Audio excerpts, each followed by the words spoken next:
Madhavi madam గారికి, నాతోటి గ్రామస్తులకు, విద్యార్థులకు ప్రతి ఒక్కరికి వార్డు మెంబర్ నరసింహులు, ఇష్టమ్మ అందరికీ కూడా పేరు పేరున నా నమస్కారాలు మరియు మరొకసారి గణతంత్ర దినోత్సవ శుభాకాంక్షలు తెలియజేస్తూ ఉన్నాను. నిజంగా ఈ కార్యక్రమాన్ని చాలా సంతోషంగా ఆహ్లాదంగా జరుపుకోవాలని నాకు కూడా ఉండే, కానీ దురదృష్టం ఏదంటే బండవరకిచెల్ల గ్రామానికి చెందినటువంటి మంచి సమాజంలో ఒక మార్పు తీసుకురావడం కోసం విశేషంగా కృషి చేసినటువంటి ఉపాధ్యాయులు లక్ష్మారెడ్డి గారు ఈరోజు జెండా ఎగరవేయడానికి హైదరాబాద్ వెళ్తూ కొందరు దగ్గర రోడ్డు ప్రమాదంలో మరణించడం జరిగింది.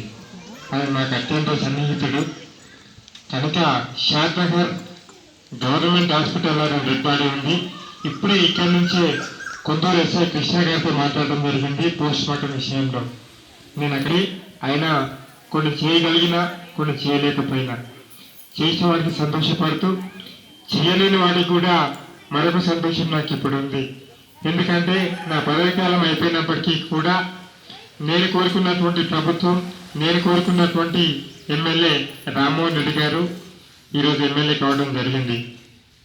అన్ని గ్రామాలకు పరిధి నియోజకవర్గంలో పనులు పెట్టాలన్నా, ఏం పని చేయాలన్నా ఆ అధికారం నా లోపల ఉంది.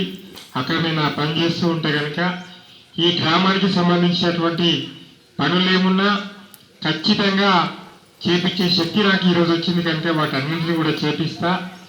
ప్రభుత్వం ఏర్పడిన 15 రోజుల్లోనే మన గ్రామానికి సంబంధించినటువంటి గ్రామం మధ్యలో ఉన్నటువంటి ఇరిగేషన్ కాలువను మంచిగా చేయాలని చెప్పేసి నేను స్పీకర్ ఛాంబర్లో కలెక్టర్ గారి యొక్క ఆధ్వర్యంలో జిల్లాధికారుల సమావేశం జరిగింది. ఆ సమావేశంలో గౌరవ ఎమ్మెల్యే గారి ద్వారా ఇరిగేషన్ నుంచి రంగారెడ్డి గారు నేను డిఓ రేణుకా మేడం దగ్గరికి వెళ్తాను, ఖచ్చితంగా అది కూడా చేపిస్తా అని ఈ సందర్భంగా తెలియజేస్తూ, పాఠశాలకు సంబంధించి ఇప్పటి వరకు నా శక్తి ఉన్న ఎంతో 5 రూపాయలు 10 రూపాయలు నా చేతికుండా ఇచ్చిన, కానీ ఇప్పుడు అలాంటి పరిస్థితి ఏముండదు.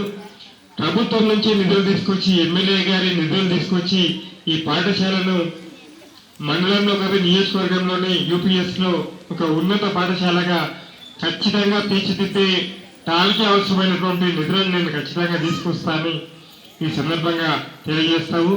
ఉపాధ్యాయులకు అందరికీ కూడా నేను చెప్తున్న ప్రధానోపాధ్యాయుల గారికి, ఈ పాఠశాలకు నిజంగా ఏదైతే ఈ పాఠశాల మంచిగా అవుతుంది, మంచి విద్యను మనం ఎట్లా అందిస్తాం, దానికి సంబంధించినటువంటి ఒక ఎస్టిమేషన్ మీరు తయారు చేయండి సార్. రిక్వైర్మెంట్స్ ఏమున్నాయో అవి ఖచ్చితంగా ఎమ్మెల్యే గారి నిధుల ద్వారా, లేకుంటే కలెక్టర్కు డిఎంఎఫ్టీ నిధులు ఉంటాయి, డిస్ట్రిక్ట్ మైన్స్ నిధులు, అవన్నా ఖచ్చితంగా పెట్టి ఈ పాఠశాలను మనం ఒక మోడల్ పాఠశాలగా ఖచ్చితంగా తయారు చేయడం ఆ సంకల్పం నాకుంది. ఎందుకంటే ఇదే పాఠశాలలో నేను కూడా చదువుకున్నా, అక్కడ పిల్లలు ఎట్లయితే కూర్చున్నారో అక్కడ నేను కూర్చొని ఈ పాఠశాలలో చదవడం జరిగింది కనుక ఆ అభిమానం ఈ పాఠశాల మీద నాకుంది. ఖచ్చితంగా ఒక మంచి పాఠశాలగా ఈ పాఠశాలను మనం తీర్చిదిద్దుతాం. ఆ శక్తి మనకు ఉంది, ఆ సౌకర్యం మనకి ఇప్పుడు కలుగుతుంది కనుక మీరంతా ఎలాంటి మొహమాట పడకుండా ఈ పాఠశాలకి ఇవైతే బాగవుతుంది, విద్యార్థులకు మంచి విద్యను మేము అందించగలుగుతామని మీరు ఏదైతే మీ మనసులో ఉందో అవన్నీ కూడా ఒక పేపర్ మీద రాసి నాకు ఇవ్వాలని సందర్భంగా మీకు తెలియజేస్తా ఉన్నాను. గ్రామానికి సంబంధించి నేను సర్పంచ్ అయిన తర్వాత అనేక కార్యక్రమాలను తీసుకోవడం జరిగింది. ముఖ్యంగా మన గ్రామానికి సంబంధించినటువంటి సంజీవ స్వామి దేవాలయం విషయంలో అనేక సార్లు ఎండోమెంట్ ఆఫీసుకు నేను అనేక సార్లు వెళ్ళినా ఆయన గత ప్రభుత్వం నాకు సహకరించలేదు. ఎన్నిసార్లు చెప్పినా ఏం చెప్పినా కూడా సహకరించలేదు.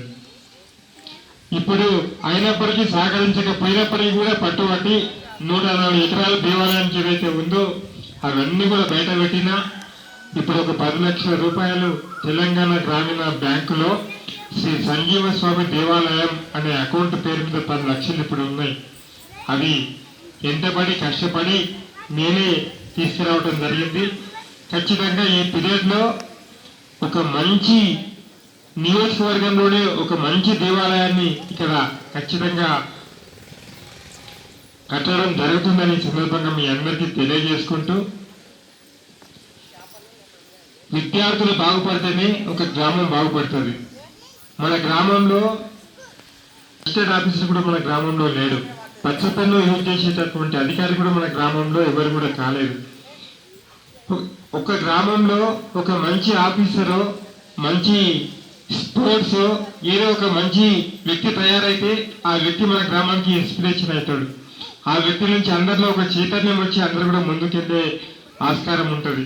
కనుక ఇప్పుడున్న జనరేషన్లోనైనా అది మనం చూడాలి. ఏదో ఒక రంగంలో ఒక చెప్పుకునే వ్యక్తి మన గ్రామం నుంచి ఉండాలి.